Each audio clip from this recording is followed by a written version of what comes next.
तो स्वागत है दोस्तों आपका अपने चैनल बायोलॉजी वर्ल्ड पर। ठीक है, काफ़ी टाइम से अपने को मिल रहे थे लेक्चर्स की इस टॉपिक पर बनाते हैं या इस टॉपिक पर बनाते हैं, तो थोड़ा बहुत टाइम भी लग गया टॉपिक बनाने में, ठीक है, लेक्चर बनाने में। तो आज मैं फिर से लेकर के आया हूँ आप लोगों के लिए एक 12th क्लास का टॉपिक, और काफ़ी इंपॉर्टेंट टॉपिक है, काफ़ी सारे क्वेश्चन इससे पूछ लिए जाते हैं। और इस टॉपिक का नाम है अपने आर्तव चक्र। देखो, हिंदी मीडियम और इंग्लिश मीडियम दोनों रखूंगा मैं, ठीक है। इसका नाम है आर्तव चक्र, मेंस्ट्रुअल साइकिल। तो सबसे पहले अपन अपना टॉपिक शुरू करते हैं, जिसमें अपन बताएंगे कि आखिर आर्तव चक्र है क्या, एक जनरल लैंग्वेज, इसको और क्या बोला जाता है।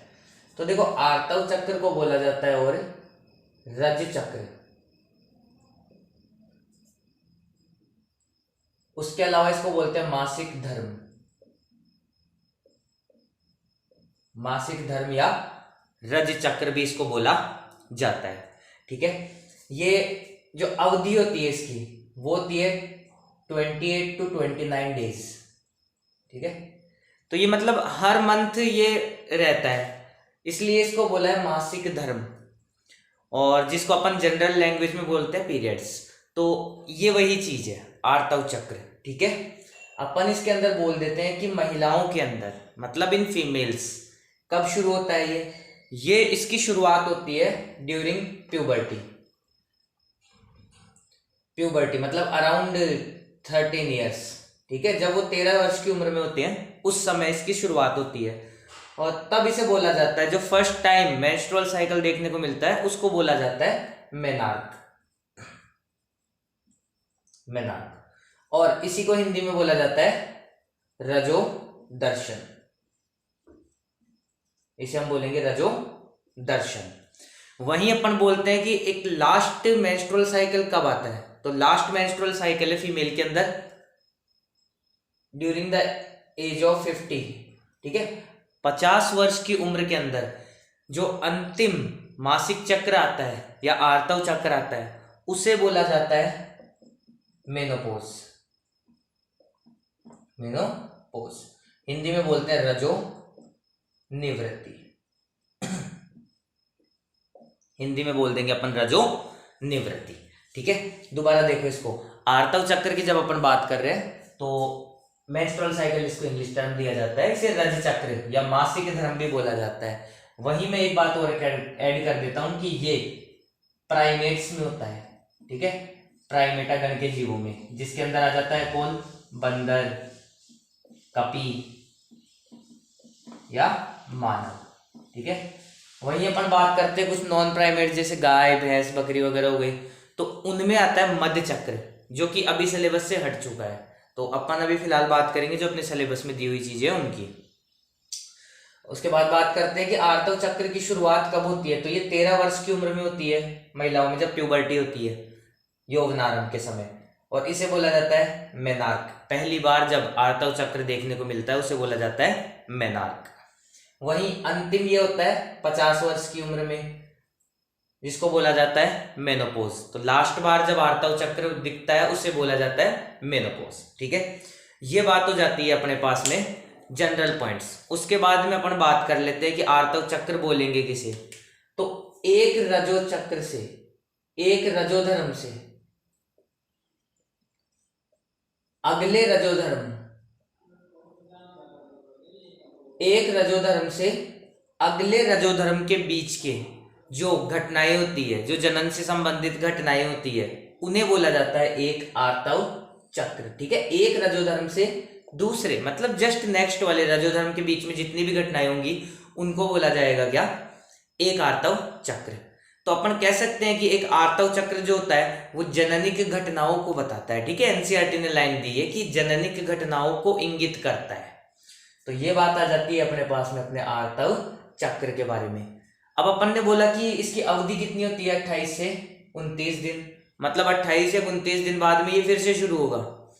तो ये जो एक 28 से 29 दिन की अवधि होती है, इस अवधि में ये चक्र कुछ अलग अलग प्रकार की प्रावस्थाओं में संपन्न होता है। मुख्यतः 3 प्रकार की है, देखो कई जगह आपको 4 प्रकार की पढ़ने को मिलेगी, तो एक्चुअली वो 4 प्रकार की होती नहीं है। उसकी जो सेकंड फेज है, ठीक है, थोड़ा बहुत बाल भी देख लेते हैं ना, हाँ, तो उसकी जो सेकंड फेज है, उस सेकंड फेज में लास्ट वाला जो टाइम पीरियड होता है उसमें एक दूसरी प्रावस्था देखने को मिलती है अपने को, चरण, तो उसको अपन अलग से नहीं लेते हैं, उसको सेकंड प्रावस्था में ही लेते हैं, ठीक है। तो अब अपन पढ़ते हैं कि ये जो चक्र है वो कितने दिनों का होता है, और उसके अलावा अपन बात कर लेते हैं कि कौन कौन से टाइम पीरियड में कितना कितना अवस्थाओं में चक्र चलता है। हाँ, तो अभी अपन पढ़ेंगे इसकी अलग अलग प्रावस्थाएं। देखो आपको ऐसा लग रहा होगा कि बीच में मतलब रोक क्यों दिए थे, तो चलो सच बात बोलते हैं ना, अभी डस्टर नहीं है, ठीक है। काफी टाइम से वीडियो बना रहा हूँ, डस्टर खो गया, तो अपन क्या करेंगे, दिवाली पे नया डस्टर लेके आएंगे, है ना, धनतेरस पे लेके आएंगे नया डस्टर। तो तब तक के लिए अपन एक कागज से काम चला रहे हैं, मैं दिखा तो सकता नहीं हूँ। तो चलो अब आगे पढ़ते हैं अपन। उसमें अपन एक चक्र बनाते हैं, ये लो, ये मैंने एक सर्किल बना दिया, वाह क्या सर्किल बना है। हाँ ठीक है, ये एक सर्किल है, सर्किल में अगर मैं डेज को काउंट करता हूं, जैसे कि 1 2 3 4 5, और ऐसे करते करते यहाँ पे 14, और 14 से लेकर यहाँ पर 28, ठीक है। ये मैं कुछ सर्किल कर देता हूं कुछ डेट्स को, जैसे कि 28, ये 14, और ये वाला 5 3 2 5। तो इसमें अपन बात करते हैं कि 3 प्रावस्थाएं होती है आर्तव चक्र में। इधर की तरफ मैं बता देता हूं, पहली जो फेज होती है उसको बोलते हैं आर्तव प्रावस्था, आर्तव प्रावस्था, या फिर इसको बोला जाता है ब्लीडिंग फेज, ब्लीडिंग फेज, ठीक है। और इसे बोला जाता है ऋतुस्राव प्रावस्था भी बोला जाता है, ऋतुस्राव प्रावस्था, ठीक है। ये हो गई अपने पास में फर्स्ट। सेकंड प्रावस्था जो होती है वो होती है अपने पास में पुटकीय प्रावस्था, पुटकीय प्रावस्था। पुटकीय प्रावस्था की जब अपन बात करते हैं तो एक्चुअली पुटकीय प्रावस्था मतलब पुटक, फॉलिकल्स, और उसके साथ साथ ही अपन कह सकते हैं कि कुछ और भी नाम दिए जाते हैं इसको, जैसे कि तो प्रचुरोद्भवन प्रावस्था, प्रचुरोद्भवन प्रावस्था, ठीक है। प्रचुरोद्भवन प्रावस्था भी कहते हैं, इंग्लिश में इसका नाम होता है फॉलिक्यूलर फेज, फॉलिक्यूलर फेज, पुटकीय प्रावस्था, या फिर प्रचुरोद्भवन मतलब प्रोलिफरेटिव फेज, प्रोलिफरेटिव फेज, ठीक है। तो 2 नाम हो गए इसके भी। अब उसके बाद में अपन बात करते हैं तीसरी प्रावस्था और आती है अपने पास में, जिसको अपन बोलते हैं स्रावी प्रावस्था, स्रावी या ल्यूटियल प्रावस्था, ल्यूटियल प्रावस्था। तो इसके लिए अपन बोल देंगे सिक्रेटरी फेज, ठीक है, सिक्रेटरी फेज। तो ऐसे 3 प्रावस्थाएं होती है टोटल, जिनके अंदर ही अपना आर्तव चक्र कंप्लीट होता है। तो देखो यहां पर मैं बता रहा हूं कि पहला मैंने बताया पहले 3 से 5 दिन की प्रावस्था, 3 से 5 दिन की प्रावस्था, इसको बोल देंगे अपन क्या, ब्लीडिंग फेज, ठीक है। नाम से पता चल रहा होगा ब्लीडिंग फेज मतलब ब्लड से रिलेशन है कुछ ना कुछ। तो अपन एक एक करके जब प्रावस्था पढ़ेंगे तब बताऊंगा इनके बारे में। उसके बाद में आती है 6 to 14 डेज, और 6 to 14 डेज में आती है कौन सी, पुटकीय प्रावस्था, ठीक है। ये आ गई पुटकीय प्रावस्था। और लास्ट वाले जो 14 डेज है, इन लास्ट के 14 डेज के अंदर आ जाती है आपके श्रावी प्रावस्था। तो सबसे बड़ी प्रावस्था कौन सी हो गई सबसे बड़े टाइम तक की, वो हो गई आपके पास में श्रावी प्रावस्था या ल्यूटियल प्रावस्था। और वही अपन बात कर लेते हैं ब्लीडिंग फेज सबसे कम टाइम की है 3 to 5 डेज ओनली, ठीक है। तो ये बात कर ली अपन ने किस चीज की, तीनों प्रावस्थाओं की। अब एक्चुअली अपन बोलते हैं कि आर्तव चक्र के दौरान कुछ परिवर्तन देखने को मिलते हैं अपने को, ठीक है, मादा के शरीर में या फीमेल की बॉडी में कुछ चेंजेस देखने को मिलते हैं। तो तीनों फेजेस में क्या क्या चेंजेस होते हैं और उससे क्या इफेक्ट होता है, कहाँ कहाँ इफेक्ट होता है, वो सब देखते हैं अपन। तो अपन बात करते हैं कॉमनली, पहले एक बात बता दूं मैं आपको कि चेंजेस 3 जगह देखने को मिलेंगे या 3 चेंजेस देखने को मिलेंगे। पहला तो उसके हार्मोनल चेंजेस, ठीक है, फीमेल के अंदर हार्मोनल चेंजेस। अब हार्मोन्स जो है तो उसमें पिट्यूटरी ग्लैंड वाले हार्मोन्स भी होते हैं जैसे LH और FSH। वही अपन बात कर लेते हैं ओवरी से सिक्रेटेड हार्मोन्स भी होंगे जैसे कि अपन बोल सकते हैं एस्ट्रोजन और प्रोजेस्टेरोन, ठीक है। और उसके अलावा अपन बात करेंगे फिर बाद में अगला उसके फॉलिकल्स के बारे में। हार्मोनल चेंजेस हो गए। अब अपन ओवरी के चेंजेस, अंडाशय के परिवर्तन देखेंगे जिसमें फॉलिकल्स चेंज होंगे, ठीक है। और थर्ड जो तीसरे टाइप के चेंजेस है, परिवर्तन है, वो अपन देखेंगे उसके एंडोमेट्रियम में, उसका जो यूटेरस है, गर्भाशय, उसके आंतरिक स्तर में चेंजेस देखेंगे। तो एक एक करके चेंजेस देखने को मिलेंगे अपने को, ठीक है। मैं फिर से पॉज करके और फटाफट कागज से मिटा के आपके पास दोबारा आता हूँ। हाँ, मैं वापस आ गया। देखो अब अपन बात करते हैं, मैंने बताया था कि तीन तीन जगह अपन चेंजेस देखेंगे, ठीक है। सबसे पहले अपन अपना चेंज देख रहे हैं हार्मोनल चेंजेस। और अपन ने क्योंकि डिवाइड किया था स्टेजेस को, फेजेस को डिवाइड किया था, ठीक है।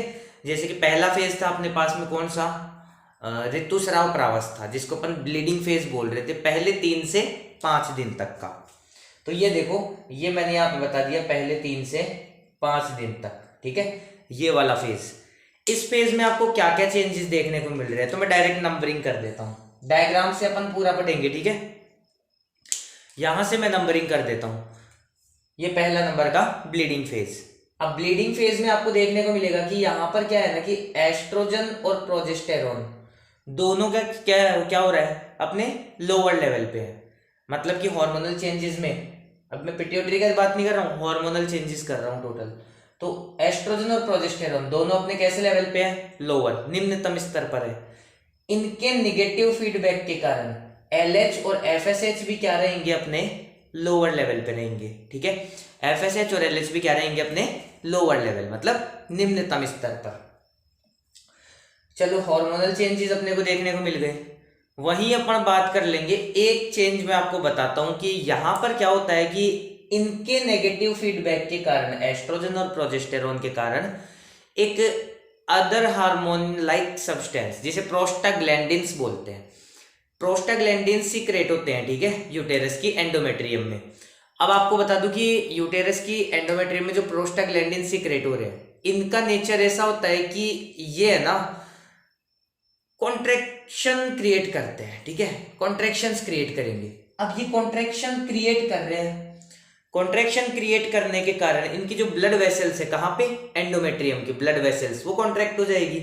तो उनके कॉन्ट्रैक्ट मतलब संकुचित हो जाने के कारण एंडोमेट्रियम को, गर्भाशय के अंदर वाले स्तर को, ब्लड की सप्लाई, रक्त की आपूर्ति क्या हो जाएगी, बंद हो जाएगी। अब ऐसी कंडीशन में एक बात बताओ, सेल्स जो होंगी वो डेड होंगी या नहीं। जब ब्लड की आपूर्ति नहीं हो रही है तो सेल्स क्या हो जाएंगी, डेड हो जाएंगी, ठीक है। अब ये डेड सेल्स होंगी ना जो, इसकी वजह से क्या होगा, एंडोमेट्रियम टूटने लग जाएगी, और एंडोमेट्रियम टूट के अलग होगी, जिसकी वजह से ब्लड भी आएगा। और इसी वजह से मेंस्ट्रुअल साइकिल के अंदर जो ब्लड लॉस होता है, ठीक है, ब्लड का फ्लो होता है, वो इसी कारण होता है कि एंडोमेट्रियम टूटती है, साथ ही साथ में कुछ ब्लड वेसल्स के टुकड़े भी आते हैं, और उसी के साथ साथ ब्लड भी आता है, ठीक है। तो ये मिलकर के मेंस्ट्रुअल फ्लो बनाते हैं, जिसकी वजह से देखो यहाँ पर देखने को मिलेगा, एंडोमेट्रियम क्या हो रही है, डाउन जा रही है, डिक्रीज हो रही है, ठीक है, एंडोमेट्रियम डिक्रीज हो रही है। और ये फेज कब तक चल रहा है, 1st to 5th, मतलब 3rd to 5th डे। किसकी वजह से, एस्ट्रोजन और प्रोजेस्टेरोन के लोअर लेवल की वजह से। तो ये बात कर ली अपन ने अपने पहले फेज की। और साथ ही साथ में यहाँ पे एक आपको और बता देता हूं कि ओवरी में इस फेज के टाइम पे क्या होगा, फॉलिक्यूलर डेवलपमेंट शुरू हो जाएगा। फॉलिक्यूलर डेवलपमेंट मतलब पुट्टकों का परिवर्धन लास्ट में जाते जाते होगा। अपन इसको दिखा सकते हैं, यहां पर दिखाते हैं, देखो, ठीक है। क्या होने लग जाएगा इसमें शुरू, फॉलिकल्स का development. Around 6 to 12 follicles, primary follicles वापस से क्या होंगे, डेवलप होने लग जाएंगे। तो ये चेंजेस आते हैं अपने पास में कौन से फेज में, अपने फर्स्ट फेज मतलब ब्लीडिंग फेज में। अगले फेज की अपन बात करते हैं, तो अगले फेज में देखो वो शुरू होता है 6 to 14 डेज। हाँ बिल्कुल, 6 to 14 डेज। मैं इसको यहाँ पे थोड़ा सा डॉट डॉट कर करके आपको दिखा देता हूं। ये बात हो गई 6 to 14 डेज की। इसमें जो 14th डे है, इसको बोला जाता है ओव्यूलेटरी फेज।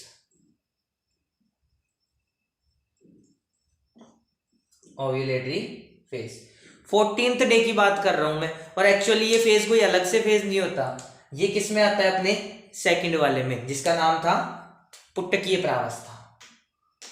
ठीक है ना, यहाँ पे पुटकीय प्रावस्था का एक नया नाम हो रहेगा। ठीक है, पुटकीय प्रावस्था। क्यों? क्योंकि इस टाइम पर, सुनना, इस टाइम पर क्या होता है, एफएसएच का सिक्रेशन बढ़ने लगता है। यहां पर अपन देख रहे हैं एफएसएच का सिक्रेशन पहली प्रावस्था जो होती है उसके लास्ट में, मतलब दूसरी के स्टार्टिंग में एफएसएच क्या होने लग गया, इंक्रीज होने लग गया। और 14th डे पर एफएसएच क्या है, अपने हायर पॉइंट पे है। ठीक है, उच्चतर स्तर पे है।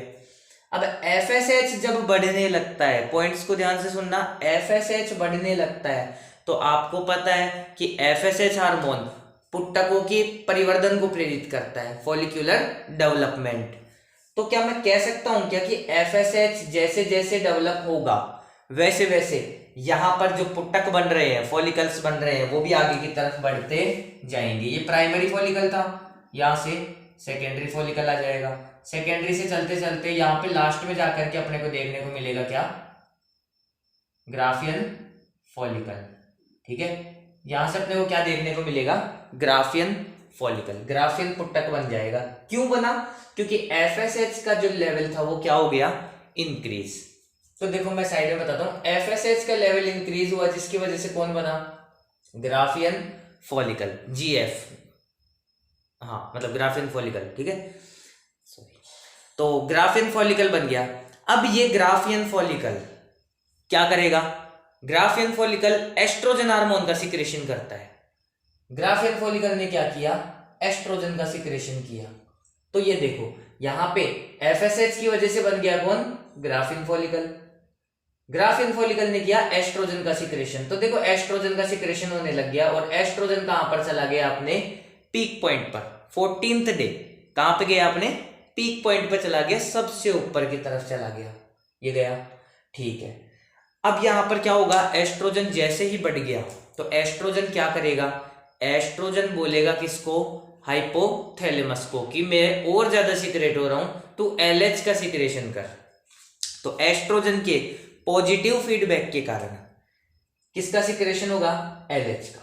ठीक है, एस्ट्रोजन के कारण किसका सिक्रेशन हो रहा है, एलएच का। तो यहां पर लिख सकते हैं कि एस्ट्रोजन से किसका सिक्रेशन हुआ, एलएच का। इसकी वजह से एलएच क्या होगा, अपने पीक पॉइंट पर, और इस जगह बोला जाता है एलएच सर्ज।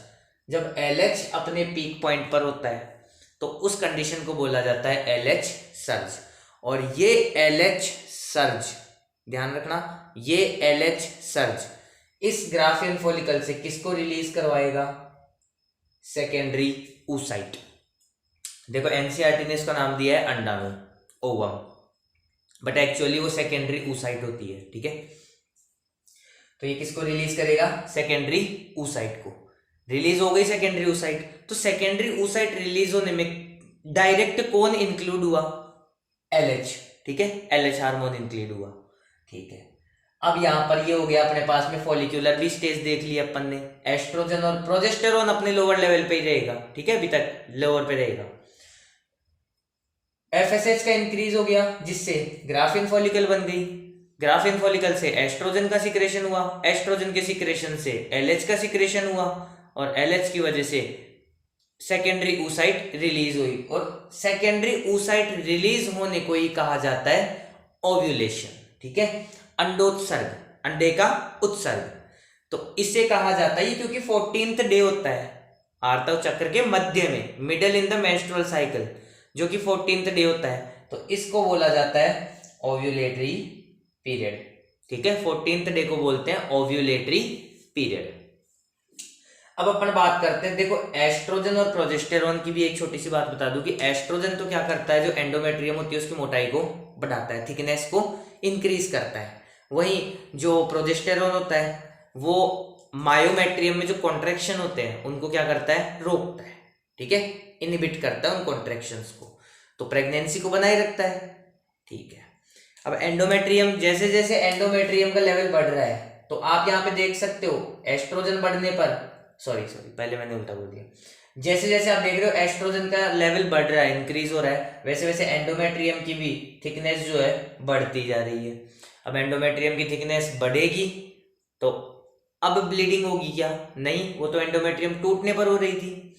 तो यहाँ पर क्या होगा, अब ये एंडोमेट्रियम की थिकनेस बढ़ती जाएगी, इंक्रीज हो रही है जैसे जैसे एस्ट्रोजन बढ़ रहा है। ठीक है, तो ये बात हो जाती है अपने पास में अपने सेकंड फेज की। अब बात कर लेते हैं अपन लास्ट का सबसे बड़ा अपना थर्ड फेज, ये, और इसको अपन ने बोला था कौन सा फेज, इसको अपन ने बोला था स्रावी प्रावस्था, सिक्रेटरी या ल्यूटियल फेज। क्यों बोला था देखना।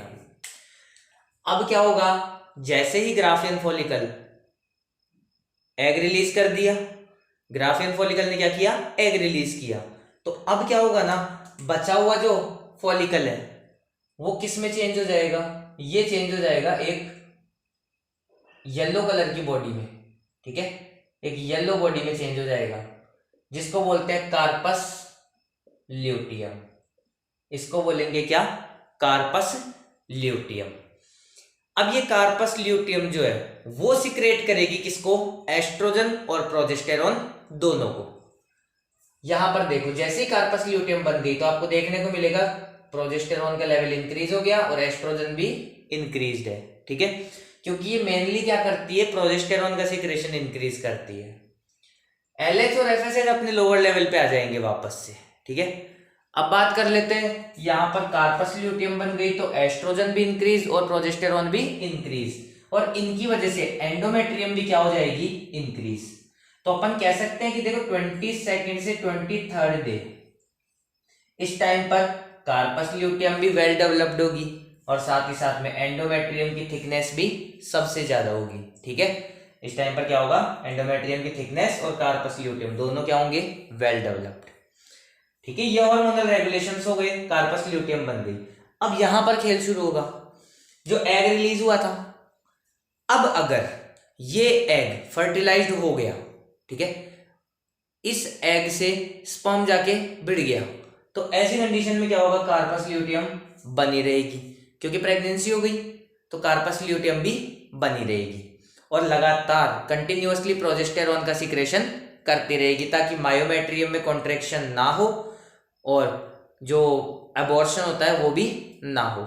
ठीक है, लेकिन अगर इन केस अगर प्रेगनेंसी नहीं हुई तो ये कार्पस ल्यूटियम नेक्स्ट डे मतलब 23rd डे या 24th डे से ही किसमें चेंज होना शुरू कर देगी, एक डीजनरेटिव स्ट्रक्चर जिसका नाम है कार्पस एल्बिकेंस। किसमें चेंज हो जाएगी, फर्टिलाइजेशन नहीं होने पर कार्पस एल्बिकेंस। अब देखो एक बात समझना, कार्पस ल्यूटियम नहीं रही तो क्या प्रोजेस्टेरॉन का सिक्रेशन होगा, क्या नहीं होगा, एस्ट्रोजन का सिक्रेशन होगा, क्या नहीं होगा, क्योंकि ग्राफियन फॉलिकल भी नहीं रहा, कार्पस ल्यूटियम भी नहीं रही। और अगर इन दोनों का लेवल डाउन हो गया तो एंडोमेट्रियम का लेवल भी डाउन हो जाएगा, क्या, तो लो एंडोमेट्रियम भी क्या होने लग गई, वापस से थिन होने लग गई। और एक फेज ऐसा आएगा 28-29 डे पर, एक टाइम ऐसा आएगा कि वापस से कौन सा फेज शुरू हो जाएगा, फर्स्ट फेज, जिसका नाम था ब्लीडिंग फेज। ठीक है, इस तरह से एक मंथ के अंदर कुछ अपने को चेंजेस देखने को मिलते हैं और यही चेंजेस अपने को वापस से नेक्स्ट मंथ में देखने को मिल जाते हैं। कुछ पॉइंट्स दोबारा देखना, जैसे कि ये वाला जो था 14th डे बहुत इंपॉर्टेंट है। ठीक है, कहां से शुरू होगा, सबसे पहले मैं बोलूंगा एफएसएच इंक्रीज होगा। एफएसएच इंक्रीज हुआ तो एफएसएच ने क्या करवाया, फॉलिकुलर डेवलपमेंट, जिससे फॉलिकल बन गया कौन सा, ग्राफियन फॉलिकल। ग्राफियन फॉलिकल बनते ही ग्राफियन फॉलिकल ने किसका सिक्रेशन किया, एस्ट्रोजन का, और एस्ट्रोजन का सिक्रेशन करने पर एस्ट्रोजन ने किसको पॉजिटिव फीडबैक दिया, हाइपोथैलेमस को, और हाइपोथैलेमस ने किसको बढ़ा दिया, एलएच को। एलएच को बढ़ाया, इसको बोला जाता है एलएच सर्ज, क्योंकि एलएच अपने पीक पॉइंट पर है, ल्यूटिनाइजिंग हार्मोन। ठीक है, इस एलएच की वजह से कौन रिलीज होगा, secondary oocyte। Secondary oocyte release हो गई, ऐसी कंडीशन में अब क्या होने लग जाएगा, ये जो ग्राफियन फॉलिकल है ये चेंज होने लग जाएगा किसमें, कार्पस ल्यूटियम में। ठीक है, फिर कार्पस ल्यूटियम एस्ट्रोजन और प्रोजेस्टेरॉन दोनों का सिक्रेशन करेगी।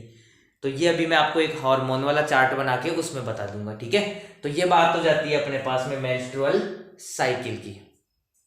उसके बाद में अपन बात कर लेते हैं अब इनका हार्मोनल रेगुलेशन, और एस्ट्रोजन और प्रोजेस्टेरॉन के वर्क भी मैं आपको, फंक्शंस भी मैं आपको लिखवा देता हूँ। ठीक है, एक मिनट में फिर से मिटा लेता हूँ।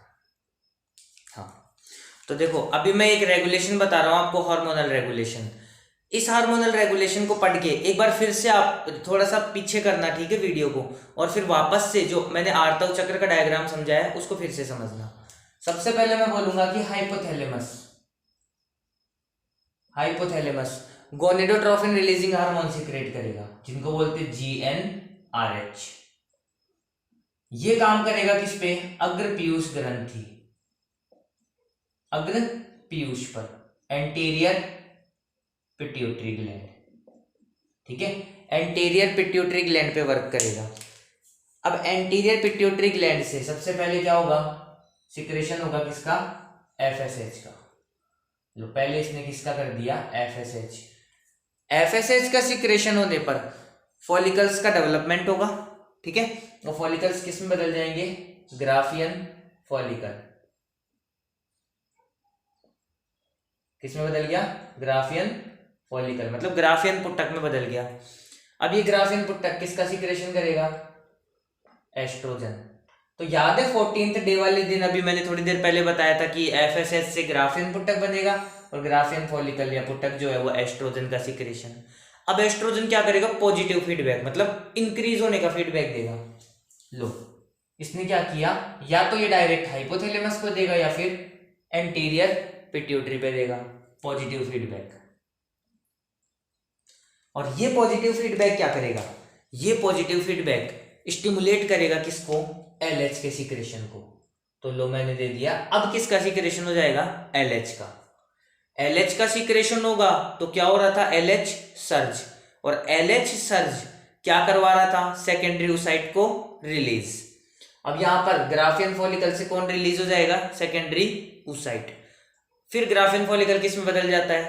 Corpus luteum. तो लो अब यहां पे कौन बन जाता है? Corpus luteum. और कार्पस ल्यूटियम जो कि एक अनस्टेबल, ठीक है, या फिर अस्थायी एंडोक्राइन ग्लैंड की तरह काम करती है, अंतःस्रावी ग्रंथि, क्योंकि हार्मोन रिलीज कर रही है। तो ये क्या करेगी ना, अब ये 3 हार्मोन्स का सिक्रेशन करेगी। पहला हार्मोन एस्ट्रोजन, ठीक है, दूसरा प्रोजेस्टेरोन, और तीसरा होता है इनहिबिन, संदमनकारी, ठीक है, इनहिबिन। इसमें सबसे इंपॉर्टेंट हार्मोन है प्रोजेस्टेरोन इसका।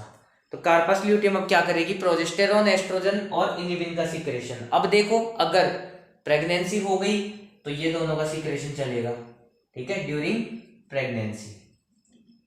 लेकिन अगर प्रेगनेंसी नहीं हुई, यहां पे मैं लिख प्रेगनेंसी नहीं होती है, तो ये किसका सिक्रेशन करेगा? इनहिबिन का। अगर प्रेगनेंसी हो गई तो ये क्या करेगा? एस्ट्रोजन और प्रोजेस्टेरोन का सिक्रेशन करता रहेगा। लेकिन अगर नहीं हुई तो इनहिबिन का सिक्रेशन करेगा, और इनहिबिन किसको नेगेटिव फीडबैक देगा? या तो एंटीरियर पिट्यूटरी को, या फिर एंटीरियर पिट्यूटरी को, या फिर डायरेक्ट हाइपोथैलेमस को। और ये नेगेटिव फीडबैक क्या करेगा? LH के सिक्रेशन को डाउन कर देगा, जिसकी वजह से क्या हो जाएगा? वापस से FSH का सिक्रेशन, और फिर से अगला फेज शुरू हो जाएगा जिसके अंदर फॉलिक्यूलर डेवलपमेंट होने लग जाएगा, ठीक है। अब आप इस चार्ट के बाद में फिर आप वापस से वो वाला पढ़ना जो अपन ने अभी पहले पढ़ा था एक डायग्राम से, ठीक है, मेंस्ट्रुअल साइकिल की फेजेस। अब मैं बात कर लेता हूं प्रेगनेंसी के टाइम पर कार्पस ल्यूटियम से ही एक और हार्मोन सीक्रेट होता है, रिलैक्सिन। पर ये कब होता है? ये होता है ड्यूरिंग पार्चुरेशन या फिर ड्यूरिंग प्रेगनेंसी, ठीक है। इसको हटा देते हैं, समझने के लिए था। ड्यूरिंग प्रेगनेंसी, तो प्रेगनेंसी के टाइम कौन रिलीज होगा? रिलैक्सिन। अब अपन बात कर लिए किस चीज की? Hormonal regulation. पिछली बार नीट में क्वेश्चन आया था, मतलब पिछली बार नहीं, ये जो 2024 गई थी उसमें एक ऐसा ही फ्लो चार्ट था, लेकिन वो मेल के लिए था, ठीक है। अभी अपन बात करेंगे फीमेल के लिए। तो हो सकता है अब की बार फीमेल के लिए पूछ लिया जाए इस फ्लो चार्ट के साथ में। पिछली बार मेल को पूछा था, अब की बार फीमेल पूछ ले, तो अच्छे से एक बार देख लेना इस चार्ट को। उसके बाद में मैं आपको बताऊंगा एस्ट्रोजन और प्रोजेस्टेरोन का वर्क, ठीक है।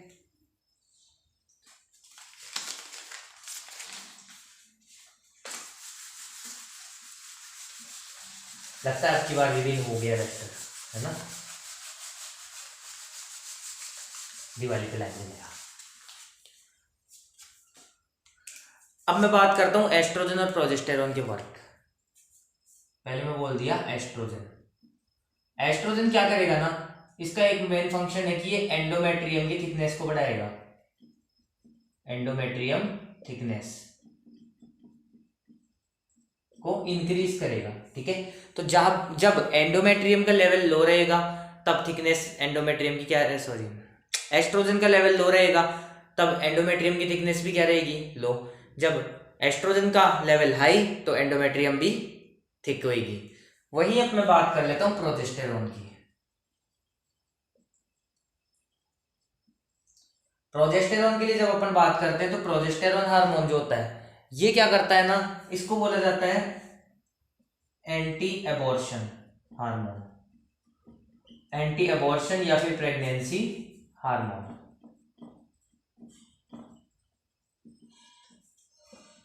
तो दो नाम है इसके, या तो एंटी अबॉर्शन हार्मोन या फिर प्रेगनेंसी हार्मोन, क्योंकि प्रेगनेंसी को बनाए रखेगा तो अबॉर्शन नहीं होगा, तो मतलब एंटी अबॉर्शन हार्मोन। कैसे रोकता है ये दो काम करता है। एक तो एंडोमेट्रियम की सिक्रेटरी नेचर को बनाता है,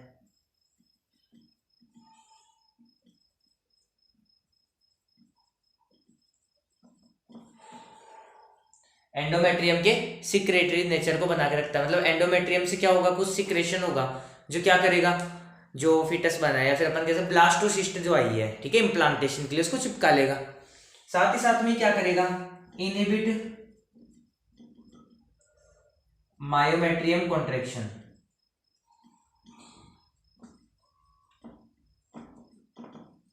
मतलब मायोमेट्रियम में जो कॉन्ट्रैक्शन हो रहे हैं उनको क्या करेगा, इनहिबिट करेगा। तो देखो दोनों ही कंडीशन, एंडोमेट्रियम का चिपचिपा नेचर, चिपचिपी प्रकृति, और साथ ही साथ में मायोमेट्रियम के अंदर जो संकुचन होते हैं उनका विरोध करेगा। ठीक है, मतलब इनहिबिट करेगा कॉन्ट्रैक्शंस को। तो ये दोनों ही जो इसके एडवांटेजेस है, ये क्या करेंगे, प्रेगनेंसी को बनाए रखेंगे, मतलब एबॉर्शन नहीं होने देंगे।